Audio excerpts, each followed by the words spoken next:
This is the Expert Series podcast from the CDA Institute, Canada's premier defense and security think tank. I'm Josh Malm, and it's Friday, November 14th, 2025. Minister of Finance and National Revenue, François-Philippe Champagne, released the federal budget on November 4th, 2025, and it's called Building Canada Strong, all against a backdrop of geopolitical uncertainty. The Liberals have survived two confidence votes after MPs voted down a Bloc amendment calling on the House of Commons to reject the budget. With the confidence vote set for Monday, November 17th, the Liberals have one final opportunity in the House to win over opposition MPs or secure abstentions. Monday will determine whether Budget 2025 and Prime Minister Mark Carney's government will endure or if Canadians will once again head to the polls to elect a new government. This year's budget comes at a time of heightened global security risks and growing pressure on Canada to step up its defense commitments. With a focus on addressing long-standing gaps in military readiness, the budget allocates $82 billion over the next 5 years, representing a sharp increase in defense spending. This move is seen as necessary to strengthen Canada's sovereignty and modernize its military in line with evolving threats. A key part of the strategy is the creation of the Defence Investment Agency, which aims to streamline procurement and better integrate Canada's defense industry into military operations. This shift reflects the government's recognition that defense is no longer just a matter of military capability, but a broader national priority requiring sustained investment and long-term planning. Here to unpack the budget ahead of Monday's next vote and how it might address Canada's most pressing defense and security challenges, we're joined once again by Vincent Rigby, former National Security and Intelligence Advisor to the Prime Minister, CDA Institute board member, and Slater Family Professor of Practice at McGill University's Max Bell School. Vincent, thanks so much for joining us today. Josh, it's always a pleasure. Thank you for having me. Well, as you will well know, the federal budget was released last week, and I believe next week we're going to another vote on it to see if it passes. That said, there was a substantial section of the budget that focused on Canada's defense and sovereignty. In fact, I believe the entire budget was kind of branded as a sort of defense of Canadian sovereignty, making Canada strong. So for this podcast, we're going to focus on some of the defense investments and defense elements of that 2025 budget. So Vincent, I'm wondering if to kick off this conversation, you can get into some of your initial observations and reactions to the budget in pertinence to defense, and what you thought were maybe some of the most significant elements or points of interest. Sure. Well, I have to say right off the bat, Josh, just happy to see defense given so much prominence in a federal budget. It's not often that we see that. So that would be my first comment that jumps right at you. $82 billion over 5 years invested in defense. That's a phenomenal figure. As the number of commentators have said since the budget, I think that's probably the largest infusion of cash into the defense budget since the Korean War. So this is a big, big deal. And it's nice to see all the rhetoric about the government taking defense more seriously, national security more seriously in a very volatile and unpredictable world. Nice to see it actually down on paper now, locked into the budget. We're going to start seeing some investments in that regard. So for people like me who are in the Department of National Defense for 15 years, always pushing for a bigger defense budget, and then more broadly in my career after that in national security, and then for all of those outside of government, including CDAI, under a number of leaders pushing for a larger defense budget and lobbying for that, including myself over the last few years. This is great, I have to say. So I'm not going to mix my words in that regard. The government stepped up and delivered. In terms of some of the key features, I was just quite taken by the emphasis on the defense industrial strategy, and I was glad to see that. I mean, in addition to capabilities and the specifics of what we're going to do, the idea that we're putting together this defense industrial strategy and some of the key components in terms of working with the private sector, improving procurement and all those good things, it's really nice to see. And to see some of the initial investments coming out of that strategy, even though we haven't seen the strategy, and I think if there's some bad news, I'm a little bit frustrated we haven't seen that yet. It's been in the works for a while.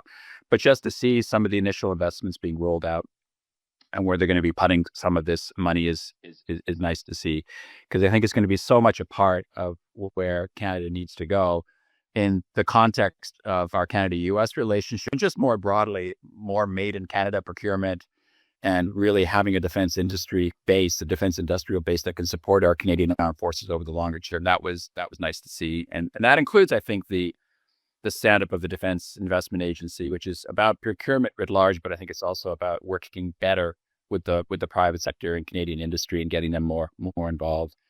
The third thing I'd say before something that maybe a little bit negative was just the emphasis on R&D and high tech capability, and quite a bit of money thrown into things like quantum computing and space and aerospace and other advanced technology.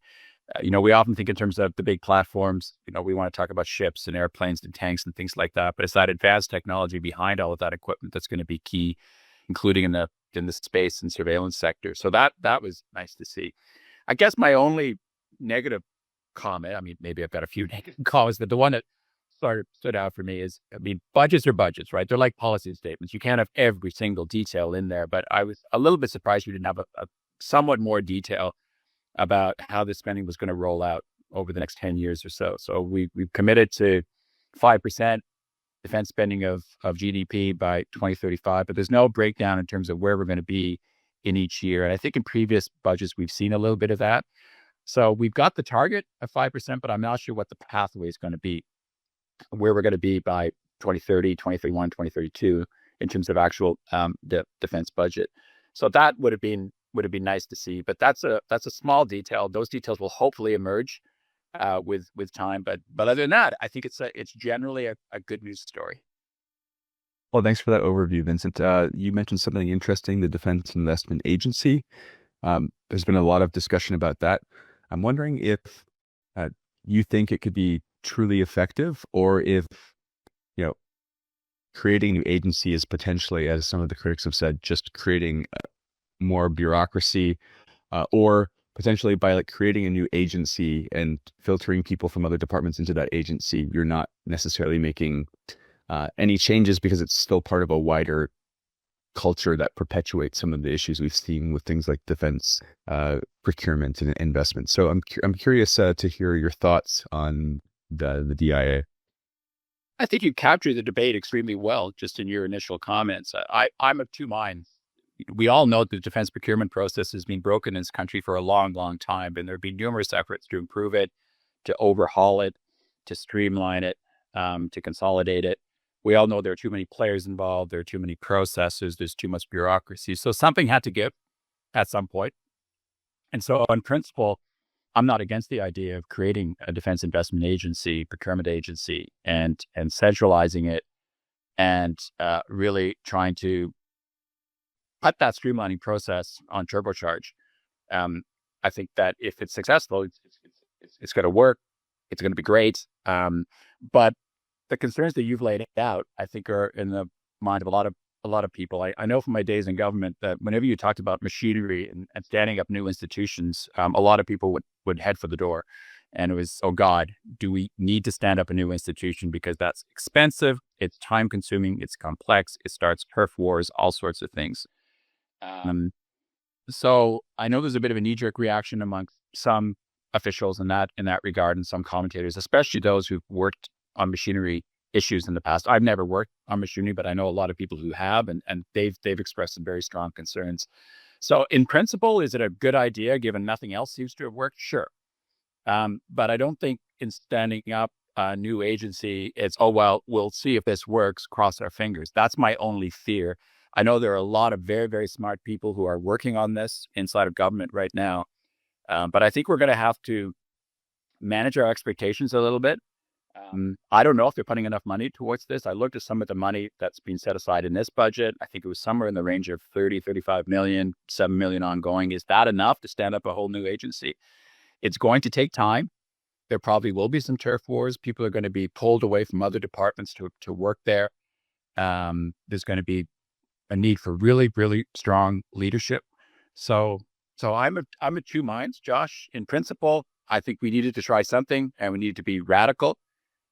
So let's go with this, but it's going to take time. And so people, including defense industry, they should not expect this to be a panacea and overnight everything's going to be perfect. I've seen that it's aimed at streamlining processes and identifying the key sectors that we need to focus on in defense, which is good. I think it's all been all over Hell's Half Acre in the past, and earlier engagement with industry. And so those are three good goals. Those are three good objectives, but it will take time, I guess will be my message. And better to do it slowly and do it methodically and get it right in the end, then rush into it and start doing stuff too fast. And my only other concern is I've noticed that it is going to focus on procurement projects or investments over $100 million. And I know a number of people have said, boy, that's actually a pretty high threshold. There's going to be a lot of stuff under that $100 million threshold that actually would have perhaps benefited from the efforts of a defense investment agency. So I throw that out there as well. Again, I'm not a procurement expert, but I was kind of taken by that figure. $100 million, is that perhaps a little bit too high? So those are my concerns, but I think you've hit the nail on the head. This is going to be a big piece as we move forward. Let's get it right. Well, thanks for that, Vincent. I suppose the enduring problem or challenge of politics and government generally is that we have so many complex challenges to solve, and often there's an appetite from the public, at least, that these things be solved very, very quickly when it's very hard to do so. And sorry to interrupt, but it's nice to put bright, shiny things in the storefront window, right? And so oftentimes that is a reaction on the part of government. Let's create something new. There's a big debate right now about whether we need a foreign intelligence agency, and I've been on this podcast talking a little bit about that and other new bodies and mechanisms. And so it's easy to say it. Oh, we're going to create something new. And people, I think the general public immediately go, oh, great, something new. That is going to just having something new and having a body, put a team together and get to work on this. All I'm saying is that's easy to say. It's easy to put in the budget. It's easy to throw some money at it. But it's when you actually start to put it together, it's costly, it's time consuming, it's complicated. So those are the things we're going to have to keep in mind as we stand it up. So I'd like to step back and zoom out for a couple of minutes here, Vincent. A lot of our audience is made up of practitioners or people who are already well versed in a lot of these issues, but we also have a more general knowledge audience too that would like to learn a bit more. So for them, the budget is entitled Canada Strong, and chapter 4 of the budget we're discussing on defense and security is called Protecting Canada's Sovereignty and Security. So from your perspective, I'm wondering if you can outline what you see as maybe the most pressing threats to Canadian national security right now, and if these portions of the budget seem like they could be well positioned to address them. Well, it's interesting you asked that question the day after Dan Rogers, the head of CSIS, stood up at the National Arts Centre and made a public declaration about the threat environment right now. And I have to say, first of all, kudos to Dan and to CSIS for doing that, because as you know, I've advocated on this podcast and publicly many times before, we have to be more transparent about national security, about the threats that are out there, and talk about them on a more regular basis. So I think talking to begin with about the threat and talking about what Canada's challenges are right now in the realm of security is really critical. Just like I was very complimentary of the Prime Minister when he went before the Monk School several months ago, to announce the initial budget increase. I think it was at $9.3 billion this fiscal year, and he talked very, very candidly about the threats that are out there. So I think that we face a broad array of threats, and we have to keep in mind that they're not all military. And so, a big chunk of this chapter in the budget, chapter 4, is focused on defense. It's focused on the capabilities of the Canadian Armed Forces, their ability to do operations at home and at overseas. But a lot of the threats are also hybrid. They're also gray zone. And I think those are the kinds of threats that Dan Rogers was speaking about yesterday. He spoke very eloquently about Russian, Chinese, foreign interference, Iranian disinformation, misinformation, economic espionage, all those things that we know in the national security realm. Our border issues, of course, including with the United States, which is now, ironically enough, somewhat of a security challenge as well. So I think that although there's a lot in that chapter on defense, we need to remember there's a broader national security context and a broader national security paradigm. So it was nice to see that we're also putting some money and some resources into the RCMP, into CBSA, I think some money into intelligence. CSIS has a passing reference in the defense section of the chapter to face that broad range of threats. I mean, we're not currently under direct military threat from anybody. There's no imminent threat of invasion from Russia or from China or any other country, but we still have to be strong militarily. We have to defend our territory and our people, and we need to, in particular, I think right now at home, work in the Arctic to defend our territory, especially given emerging, I stress the word emerging, Russian and Chinese threats, but we also have to be able to work overseas as well. And so it's nice to see some of the resources allocated to op reassurance with respect to Ukraine and locking that in for the next 3 years. I think it was 2.7 billion, something like that, and still have that expeditionary capability. And to do all of that, as I say, in tandem with the broader national security elements. I would have liked to have seen a little bit more on intelligence. I think at the end of the day, oftentimes they can't go into detail, obviously, in the budget on intelligence capabilities. There was one line that gave me a little bit of concern about reducing redundancies at the center on the intelligence side. I think this was a reference to the International Assessment Secretariat. I don't know exactly what that means, where that's going to lead. That's probably a topic for another podcast, but that concerned me a little bit. But overall, I think that the budget more or less hit the target about right. I'm still concerned that we don't have a national security strategy. I don't know where that stands right now. It sounds like it's being put on the back burner, and that's unfortunate because I think that the budget is great in terms of setting out capabilities, investments, and specifics, but you still need a broad strategy. Those capabilities are going to be meaningless if they're not supporting a broader strategy to protect our national security across defense, intelligence, economic issues, diplomacy, even development. So we need a national security strategy. We probably need an updated defense strategy, and God knows we probably need a foreign policy as well. So the budget's great. Nice to see Chapter 4 on all the bells and whistles and getting headlines, but we need a little bit more. And so I'm hoping we can discuss the bilateral relationship a bit now for a moment. A lot of discussion surrounding Canada's sovereignty, I think, could arguably be attributed to President Trump's remarks earlier about Canada this year as the 51st state. It could likewise be argued that defending the country and protecting Canadian sovereignty against what have been called harmful economic policies of the U.S. was a central component of the current government's election platform. So given that this budget also seems to be in response to some of these changes in the relationship, I'm wondering if you could talk about how you foresee the future of U.S.-Canada relations in the near and medium term, especially when it comes to joint defense initiatives. Well, I think it's the key question, right? And not surprisingly, the United States is not referenced anywhere in Chapter 4 of the budget, but it's pretty clear that Chapter 4 and the budget writ large is partially, if not even in a more significant way, in response to the Trump administration and their policies and actions and rhetoric over the last, 9 months. It's almost like there's a subtext there. There's a subliminal message that the United States tweet, yeah.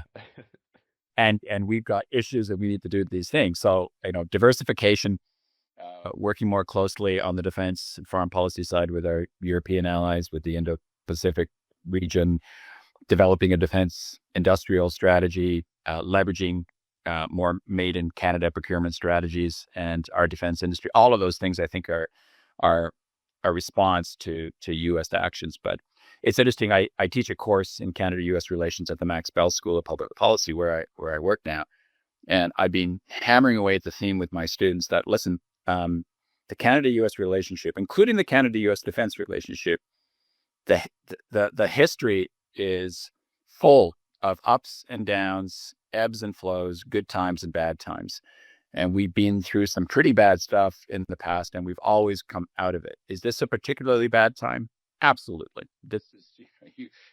Historians will be writing about this 20, 30 years from now and going, whoa, if you really want to look at a particularly difficult time in the Canada-U.S. relationship, this was it. But although I'm usually a glass half empty guy when it comes to security issues, on this one, I'm glass half full. And I think we will emerge from this, not necessarily stronger. It will be a different Canada-U.S. relationship, including on the defense side, but it will endure. And it will endure because we don't have a choice. Geography, our national interests, they demand that we work closely with the U.S. So on the defense side, all these things are good in the budget. I have no quarrel with any of them with respect to the U.S. relationship. But we are going to have to keep in mind that despite all of these things that we're trying to do in terms of pulling back from the U.S., we're still going to have to maintain those ties. That the defense of the North American continent requires that we work closely with the United States through NORAD, through potentially perhaps a ballistic missile defense partnership. We need to work with these guys, and we need to work with them overseas as well, whether it's in Europe through NATO, even though U.S.'s commitment to NATO is a little bit shaky these days, in the Indo-Pacific region, potentially, given the China threat. We need to work with them. We spend about 70% of our defense procurement in the U.S. So just like trying to get our overall trade exports to the U.S. from 78, 79% down, trying to get that 70% down is going to be really, really, really tough. We're not going to go from 70% down to 10, 20, or 30 overnight. It's going to take time. And I would suggest we don't want to go too far. We've got a very integrated defense industrial base with the U.S. Our companies work very close together. We rely on U.S. defense for a reason, because we want to be interoperable and because they've got great equipment at the end of the day. And so I think we have to keep that in mind as we move forward. I mean, I use this term a lot, probably overuse it, but finding that sweet spot in the Canada-U.S. relationship writ large, but especially with respect to defense, and from the very strategic to the operational tactical stuff. So decisions like the F-35, I've said this on your podcast before. I think it would be a huge mistake to cut that F-35 contract. A huge mistake for a whole variety of reasons, and I understand. I think why the government may still not have made a decision on this. They may be using it as leverage. I don't know. But the sooner we make up our minds on that, and hopefully to keep that contract, because it's a great aircraft and we're going to risk really rupturing the defense relationship if we sever it, I think, we need to make some positive decisions in that regard. So again, finding that sweet spot in that defense relationship is going to be critical. On this topic of continental defense, of instance, and U.S.-Canada cooperation, another big topic of this year has been ongoing discussions about Golden Dome and DMD. Was there anything at all in the budget that mentioned either of these? No, I looked for the term, didn't find it, didn't expect to find it, quite frankly, because we haven't made a decision on it, right? So that was no surprise there. But again, this goes back to my previous point about an ongoing relationship with the United States. And, my sense is that there have been discussions with the U.S. on Golden Dome about Canadian participation, about where we're going to go on that. I think we'll have to see how this plays out. So many details are lacking right now. It reminds me a lot of the last time we played with the idea of joining ballistic missile defense back in 2004, 2005. I think I've mentioned to you before, I was actually on the negotiating team at National Defense when we tried to get a deal with the U.S. And there's a lot of eerily familiar parallels in terms of lack of information. What exactly is this system going to entail? Is it really going to be space-based? How many interceptors are going to be required? What's the cost to Canada? Do they need Canadian territory? Will they base stuff on our territory? What's going to be the role of NORAD, given that we're modernizing NORAD right now and put a lot of money into it? How will it play into the command and control system? That's just a few questions of many, many, many more. So we need to figure this all out. But I suspect there's going to be a decision point. The only advice I'd give to the government is try and be as transparent as you possibly can. And one of the reasons why we couldn't seal the deal last time is because the government never let us take the gloves off in terms of communications and trying to tell Canadians what this was about and what it wasn't about. I mean, there's so many fears that it was going to be a space-based system last time and that it was going to lead to the weaponization of space. And we couldn't deny that back in 2004, 2005, because the government wouldn't let us talk about it. Try and be as transparent as you can right now. Having said that, I understand the government can't say much because, again, we're lacking details, and those details are not required from the Canadian government. They're required from the U.S. government. And I don't think, President Trump's come out and said a bunch of stuff which is just plainly inaccurate, if not completely and utterly wrong about the nature of the system. So until they get their act together, it's going to be hard for us to get our act together. But I assume a decision point is going to be coming soon. A rare occurrence, Mr. Trump saying something completely inaccurate or wrong. I can't believe it. Vincent, we're almost at time. I have a question, but before we get to that, I think it would be pertinent to this thing as well, i.e. our NATO obligations. So the commitment to NATO's 2% GDP target this year and then 5% by 2035 is a pretty bold goal. How realistic do you think the timeline is? Does the budget support this, and what adjustments might need to be made to ensure that we can stay on track with it? Well, it goes to my opening point about one thing I think that was lacking in the budget is maybe a little bit more detail with respect to how we're going to get to the 5% target by 2035. So there's the 3.5 hard defense target, and there's the 1.5 in related infrastructure, et cetera. And the budget said that the 1.5% isn't a worry, that the stuff that we're doing right now at the federal level, provincial level, territorial level is going to get to that naturally. Telecommunications, infrastructure, bridges, those sorts of things. The 3.5%, it's hard to say without knowing what the path is. So how much are we going to be spending in each fiscal year leading up to 2035? How much money is actually going to be required, and what's the budget going to actually look like in 2035? And we have to remember as well, it's the percentage of GDP. So if the GDP is going up and down, that's going to be a variable that we have to factor in. And obviously, Prime Minister Carney knows that better than anybody, given his previous experience and how all this works. So is it achievable? Well, sure, it's achievable. I think the political will seems to be there for the first time in a long time. The government has publicly come out and said, this is where we want to go. Here's our initial investments. I should make that plural. And we will work towards that. But again, government's going to have to be a little bit more transparent for us as commentators to really make pronouncements on how achievable it's going to be and whether we're going to make it. We have to remember as well that Prime Minister Carney is not going to be there forever, and other governments come in with other priorities. So we can say right now that we're on a path towards 5%, but we don't know what the next government's going to say and what other issues are going to be out there. But I'm cautiously optimistic that this government's showing the political will to invest in defense, to make it a priority and to get there. I mean, the only other thing I'd say, it's not directly related, but all this focus on domestic capabilities, especially with respect to the Arctic and Europe, we have to have I used to call it the 1990s, combat capable multi-purpose force. So we're going to have to do stuff at home, particularly in the Arctic. We're going to have to do stuff in Europe, but let's not forget the Indo-Pacific region. And it wasn't mentioned in the budget at all. Fair enough. The budget's not a policy document. It's about numbers. But let's not forget that region. We have an Indo-Pacific strategy. I don't know if it's still extant with this government. They don't talk much about it. We've got perhaps a deal with the South Koreans on subs. But we're going to have to do some stuff in that region as well, especially as the China threat ramps up. And I suspect it will start to continue to ramp up. And that's another perhaps slight surprise in the budget. There wasn't a lot on specific platforms. It was very vague on platforms. And so there was, I don't think, any reference or maybe a passing reference to subs. And submarines are critically important for the Canadian Armed Forces, both at home and overseas as we move forward. So I hope we get some good news on the sub soon and we move fast on that. Well, Vincent, thanks for another great discussion. Thanks for hashing out the budget with us. I'm wondering if you have any final thoughts before we wrap up, if there's an important matter maybe we didn't get to discuss, or if you'd like to reiterate any of the points you've made that you think would be important for our audience listening. No, I'm happy, which is pretty rare for me to be in the realm of national security and defense.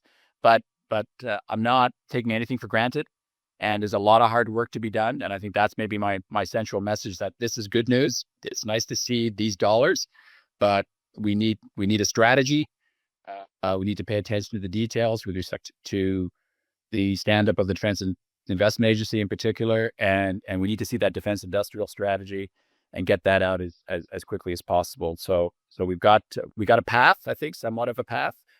Now we have to get to work. And one of the criticisms of the previous government was that they were good at making announcements and they were good at even shoveling money into defense. But we got to spend that money. We got to get it out the door. That's important. We got to implement. And so implementing and get to work. So lots and lots and lots of hard work ahead. Vincent, thanks so much. Thanks for all you do to shed light on these issues. And thanks for always making time for the CDA Institute's podcast. I hope we can do this again soon. It's always great to talk to you, Josh. Thanks so much for having me on the show. And that's all for today's episode. The Expert Series is released every Friday. If you want to learn more about the CDA Institute, follow us on social media, visit our website at cdainstitute.ca, or subscribe to our newsletter for the latest updates on Canadian defense and international security. If you have comments or feedback about what you heard in today's edition, email Josh at cdainstitute.ca. Thanks once again to Vincent Rigby for coming back on the podcast. I'm Josh Malm. Until next time.